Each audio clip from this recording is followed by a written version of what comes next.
Mis amados hermanos, Dios les bendiga. Es un placer poder compartir con ustedes una vez más la palabra de Dios, y hoy queremos hablar acerca del resultado del evangelismo. Y vamos a basar este mensaje en el libro de los Hechos, un libro muy conocido, capítulo 2, versículos 41 al 47. Vamos a leer este pasaje de la palabra del Señor, y dice la palabra de Dios: así que los que recibieron su palabra fueron bautizados, y se añadieron aquel día como 3,000 personas, y perseveraban en la doctrina de los apóstoles, en la comunión unos con otros, en el partimiento del pan y en las oraciones. Y sobrevino temor a toda persona, y muchas maravillas y señales eran hechas por los apóstoles. Todos los que habían creído estaban juntos y tenían en común todas las cosas. Y vendían sus propiedades y sus bienes y lo repartían a todos según la necesidad de cada uno. Y perseverando unánimes cada día en el templo y partiendo el pan en las casas, comían juntos con alegría y sencillez de corazón, alabando a Dios y teniendo favor con todo el pueblo. Y el Señor añadía cada día a la iglesia los que habían de ser salvos. Con este mensaje queremos animarles, amados hermanos, que como iglesia el método más eficaz para el crecimiento es el evangelismo. No hay otra forma. Es trabajar con el evangelismo, seguir trabajando con el evangelismo para poder tener un buen resultado. Todos anhelamos tener resultados, todos buscamos resultados, todos queremos resultados. Dios quiere resultados. Y por eso en esta hora queremos hablar acerca del resultado del evangelismo. Y aquí vemos algunas herramientas que la iglesia primitiva, esa incipiente iglesia que apenas estaba en sus inicios, pero con un crecimiento explosivo, maravilloso, ¿verdad? Que hasta nos sorprende aún en este pleno siglo XXI, cómo es que esta iglesia era tan poderosa en cada uno de estos hechos que crecía de manera vertiginosa.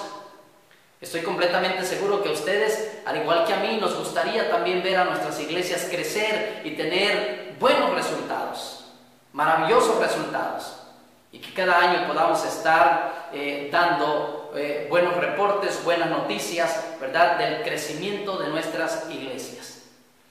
El doctor John Wright dice: el crecimiento de la iglesia en Jerusalén se establece como modelo para los cristianos que se han propuesto llevar el evangelio a todo el mundo. En Hechos 2:42 se nos dan herramientas que la iglesia modelo, la iglesia de Jerusalén, la iglesia primitiva, usó para agregar nuevos convertidos. Y una de esas herramientas fue la predicación. Amados hermanos, la predicación es indispensable, no podemos dejar de predicar. Sin predicación no va a haber resultados. Sin predicación la gente no va a consagrar su vida. Sin predicación la gente no va a querer compartir su fe. Sin predicación la gente no va a venir a los pies de Cristo. La predicación es muy importante. Pero déjame decirte que otra de las herramientas que la iglesia primitiva supo capitalizar para el crecimiento, para este buen resultado que podemos ver en este pasaje de Hechos 2, 41 al 47, es el compañerismo. El compañerismo fue otra herramienta que utilizaron en la iglesia primitiva. Qué importante es el compañerismo. El compañerismo nos permite tener esa comunión, poder recordarnos, poder tenernos en el corazón, poder tenernos en las oraciones, poder compartir. Otra de las herramientas que este pasaje nos permite descubrir es que partían el pan y oraban juntos. Son herramientas, mis amados hermanos. Así que veamos entonces cuáles fueron los resultados del evangelismo. El versículo 41 dice: así que los que recibieron su palabra fueron bautizados, y se añadieron aquel día como 3,000 personas. Sin duda alguna que hemos oído decir que ahora, en este tiempo, necesitamos quizás 3,000 sermón para que unos pocos se conviertan a Cristo. La iglesia primitiva, con un solo sermón predicado por el apóstol Pedro, 3,000 almas, 3,000 personas, ¿verdad?, vinieron a los pies de Cristo. ¿Cuáles fueron los resultados? Según el versículo 41, la obediencia. La gente escuchaba la predicación, oía la predicación, tenía temor de Dios y entonces obedecían. Aquí vemos que hubo obediencia, dice, fueron bautizados, los que recibieron su palabra fueron bautizados. Amados hermanos, si nosotros empezamos a evangelizar, si empezamos a compartir nuestra fe, si empezamos a predicar la palabra, vamos a empezar a ver resultados. Y uno de esos resultados será la obediencia. La obediencia de las personas que escuchan el Evangelio, las personas querrán bautizarse, las personas querrán unirse a la iglesia, las personas querrán, ¿verdad?, formar parte de la comunidad cristiana. La obediencia. Los que fueron bautizados, los que recibieron la palabra, se fueron bautizados y se añadieron aquel día como 3,000 personas. Los que escucharon el sermón de Pedro hicieron profesión de fe, expresaron su fe por medio del bautismo en agua. Esta fue la forma como expresaron su fe y manifestaron su obediencia al Señor. Déjeme decirle que no solamente fue un acto de obediencia al mandato dejado por Cristo, sino fue un acto voluntario, pero también lleno de entusiasmo. Voluntariamente la gente, ¿verdad?, quiso obedecer este mandato y venían entusiasmados para obedecer este mandato. No solo fue un acto de obediencia, sino también un acto voluntario y lleno de entusiasmo. Cuando Saulo de Tarso tuvo su encuentro personal con Cristo, dice la Biblia, ¿verdad?, que la primera pregunta que hizo después de saber quién era el Señor, dijo, Señor, ¿qué quieres que yo haga? Cuando las personas realmente han sido tocadas por Dios, han sido convencidas por el Espíritu Santo, porque les hemos predicado el Evangelio, porque hemos tocado no solamente sus emociones, sino también su intelecto y su voluntad, las personas querrán obedecer a Cristo. Fue lo que pasó con el apóstol Pablo. Una vez que él reconoció que era el Señor el que le hablaba, que era el Señor el que estaba tratando con él, inmediatamente hizo una pregunta muy importante: Señor, ¿qué quieres que yo haga? Amados, este es un resultado del evangelismo. Un resultado del evangelismo. El Señor mismo tuvo que tratar con Pedro y hablarle y decirle, ¿por qué me persigues? Y entonces él respondió de esta manera diciendo, Señor, ¿qué quieres que yo haga? Esta pregunta revelaba una disposición de obedecer al Señor en todo. Revelaba una disposición de obedecer al Señor en todo. Así que el primer resultado de la evangelización es la obediencia. ¿Cuál es el segundo resultado de la evangelización?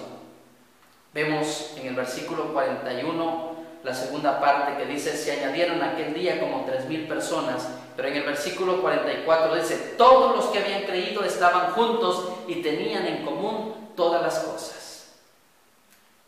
El segundo resultado del evangelismo se llama unidad. Cuando realmente compartimos el evangelio con motivos correctos, la iglesia crece, pero también hay una verdadera unidad. Hay un verdadero compañerismo. Así que se añadieron aquel día como 3,000 personas. Déjeme decirle que esta incorporación no fue un amontonamiento de personas como el que vemos en los estadios, no es un amontonamiento de personas como el que vemos en los desfiles, donde la gente se congrega para presenciar un evento. No, esto no fue lo que pasó en la iglesia primitiva. Estaban ahí, pero no significaba que estaban solamente para presenciar un evento.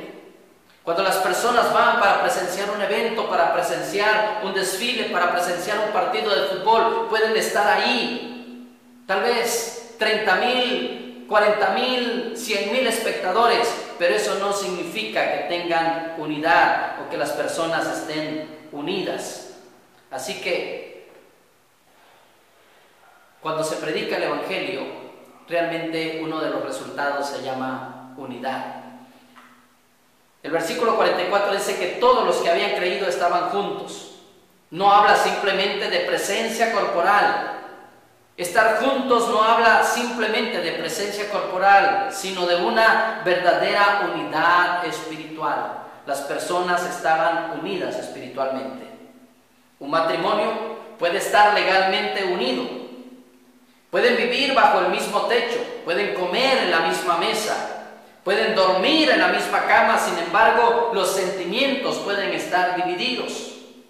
En la iglesia podemos congregarnos muchos, participar del mismo culto, pero eso no significa que estemos unidos. La unidad es una disposición interna, no una presencia física. En la iglesia es probable que muchos no necesitan que se les compartan bienes materiales, pero todos sí necesitamos el cariño de todos. El segundo resultado, mis amados hermanos, del evangelismo es la unidad. Pero otro resultado de la evangelización se llama perseverancia. Versículos 42, 46 y 47 dice la palabra: y perseveraban en la doctrina de los apóstoles, en la comunión unos con otros, en el partimiento del pan y en las oraciones. Versículo 46, y perseverando unánimes cada día en el templo y partiendo el pan en las casas, comían juntos con alegría y sencillez de corazón, alabando a Dios y teniendo favor con todo el pueblo. Y el Señor añadía cada día a la iglesia los que habían de ser salvos. El tercer resultado del evangelismo es la perseverancia. ¿En qué perseveraban los que se añadieron a la iglesia como resultado de la predicación? Dice, en la doctrina de los apóstoles. No se congregaban como un mero club social, sino como una iglesia. Había una identidad como grupo religioso. Perseveraban en la comunión unos con otros. Es decir, no eran grupitos de hermanos que se entendían muy bien. La comunión era unos con otros, o sea, la comunión era entre todos. Saludar solo a los que les caen bien, comer solo con 4 o 5 y platicar solo con ellos, eso no es comunión bíblica. En la iglesia primitiva, todos los hermanos perseveraban, eran hermanos constantes con el estilo nuevo de vida y con lo que hacían diariamente daban testimonio al mundo que eran nuevas personas.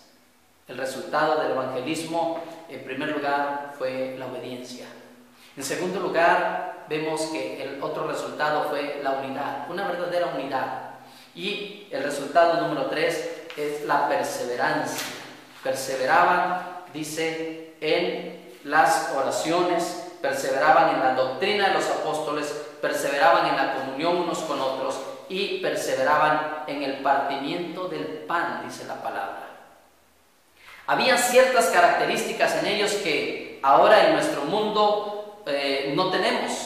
Se frecuentaban en sus casas, comían juntos con alegría, había en ellos sencillez. Hoy en día competimos los unos con los otros. Criticamos la comida que otros hicieron y decimos que nuestra receta es mejor. Competimos con nuestras casas. En la Biblia, comer juntos, ya sea una comida regular o la cena del Señor, es señal de comunión con la persona que nos acompaña. En la Biblia, comer juntos, ya sea una comida regular o la cena del Señor, es señal de comunión con la persona que nos acompaña. Perseveraban en la doctrina de los apóstoles, perseveraban en la comunión unos con otros, perseveraban en el partimiento del pan y perseveraban en las oraciones. Quizás esta sea la perseverancia que determinó las otras. Muchas veces perseveramos en el canto. Muchas veces perseveramos en las reuniones sociales. Muchas veces perseveramos en muchas otras cosas, pero no perseveramos en las oraciones. Esta iglesia era una iglesia que oraba y era perseverante. La oración es importante para tener buenos resultados. El éxito de la iglesia primitiva se debió en gran parte a la perseverancia que ella tuvo en las oraciones. Quiero invitarle a un pasaje de Hechos capítulo 4, versículos 31. Hechos capítulo 4, versículo 31. Quiero que lea conmigo este pasaje. Dice la palabra del Señor: cuando hubieron orado, el lugar en que estaban congregados tembló, y todos fueron llenos del Espíritu Santo y hablaban con denuedo la palabra de Dios. Cuando hubieron orado, dice la palabra, el lugar en que estaban congregados tembló, y todos fueron llenos del Espíritu Santo y hablaban con denuedo, hablaban con valor la palabra de Dios. Hechos 4:31. Hechos capítulo 12, versículo 5, dice también la palabra del Señor lo siguiente: así que Pedro estaba custodiado en la cárcel, pero la iglesia hacía sin cesar oración a Dios por él. Esta era una iglesia que perseveraba realmente, dice la palabra, en la oración. Estas 4 cosas en las que perseveraba la iglesia es importante retomarlas. Si queremos tener buenos resultados, grandes resultados, ¿verdad?, con el evangelismo, tenemos que ser perseverantes. Y tenemos que perseverar en la doctrina, en la enseñanza apostólica, en la doctrina bíblica. Tenemos que ser bíblicos y perseverar en ello. Tenemos que perseverar en la comunión, una verdadera comunión, un verdadero compañerismo. Que haya una verdadera fiesta entre nosotros, en la comunión unos con otros, en el partimiento del pan. Qué bueno es que podamos visitarnos, ¿verdad?, con sencillez de corazón, y podamos partir el pan juntos, podamos comer juntos, podamos tener esta verdadera comunión. Y lo más importante también, en las oraciones, que podamos estar unidos. El éxito entonces de la iglesia primitiva se debió en gran parte a la perseverancia que ella tuvo en las oraciones. Vemos a través de estos 2 pasajes, a través de Hechos 4:31 y a través de Hechos capítulo 12, versículo 5, que en la iglesia primitiva los problemas se resolvían con oración. 3 cosas importantes, 3 cosas que deben ser parte de nuestra iglesia. Cuando la iglesia evangeliza, hay resultados. No hay otro método más efectivo para el crecimiento de la iglesia local que el evangelismo y el discipulado. Francisco Núñez, el hombre que ha dedicado su vida a organizar cruzadas internacionales en muchos países del mundo, dice esta hermosa frase: en tanto la iglesia no cumpla su función evangelística y misionera, no justifica su existencia. En tanto la iglesia no cumpla su función evangelística y misionera, no justifica su existencia. Amados hermanos, queremos tener resultados con el evangelismo, tenemos que ser obedientes, tenemos que compartir la palabra y la gente obedecerá el evangelio. Tenemos que mostrar una verdadera unidad en nuestra iglesia, tenemos que ser perseverantes para que en nuestra iglesia haya buenos y excelentes resultados. Amados hermanos, les animamos, les alentamos para que sigamos compartiendo el evangelio y sigamos atendiendo las necesidades de las personas y sigamos enseñándoles la palabra para que podamos ver resultados extraordinarios en nuestras iglesias. Que el Señor nos bendiga y que el Señor siga derramando de su gracia en nuestras vidas para ser una iglesia que realmente ame a las personas y ame la obra del Señor. Dios te bendiga.